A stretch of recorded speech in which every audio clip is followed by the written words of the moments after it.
Da, da, da, da, da, da, da. Yep, yep, yep, yep. Yep.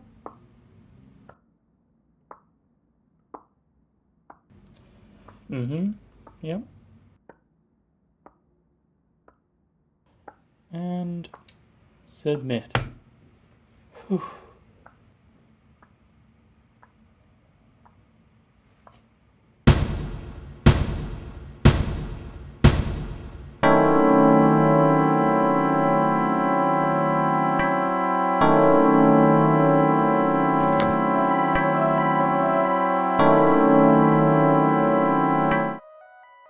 The most successful aspect of my group's audio project on ASMR was the stylistic incorporation of the topic with the drier research and academic information. Choosing ASMR was definitely a coup in this respect, as it allowed for endless creative opportunities, but our dedication to infusing that stylistically into the project paid off, I think.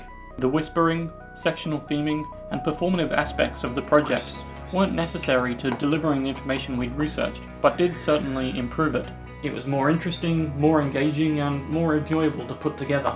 The most problematic aspect about our project was probably the organisation in the first few weeks, up until maybe only 7 to 10 days before the due date. Whilst we put together a collaborative contract during the first workshop together, apart from that there was little meaningful communication or progress made until after the Easter break. Absences by individuals from tutorials, whilst totally understandable, contributed to a lackadaisical beginning to the project, and whilst we all worked out we could feasibly meet up in Melbourne, that never eventuated until after the rough cut was submitted. We made up for it in the final week with a really strong effort to put together a really great project, and I've got no idea whether it shows in the final cut. I don't think it does, but it's not a process that we should allow to become the norm. Other group work or major assessments might not be so forgiving.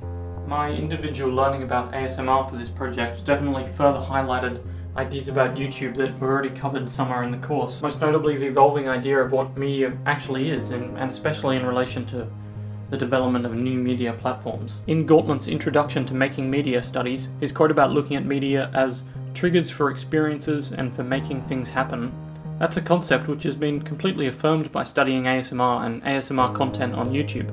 Additionally, the communities and participatory culture of ASMR content creators on the site also further explore ideas from Gortland and Cunningham and Craig about the structures of creating and viewing media, or rather the complex cyclical relationship between the two.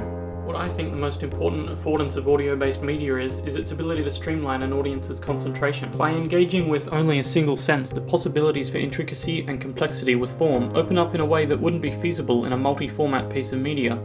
Incorporating figure, ground, and field in creative ways that overlap might sound out of place or experimental when accompanied with a video, but in an audio-only project adds depth and increases engagement with a listener. It's why you pause music when negotiating difficult traffic, or why a wine taster might close their eyes.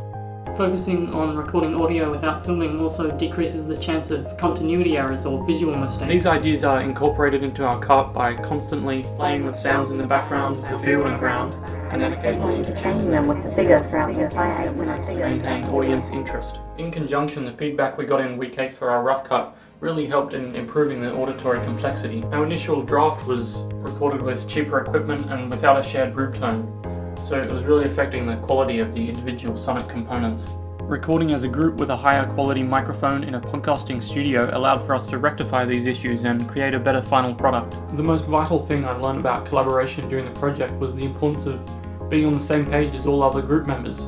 It doesn't matter if you're doing great individual things. If you're out of key with the rest of your collaborators, you're going to run into issues.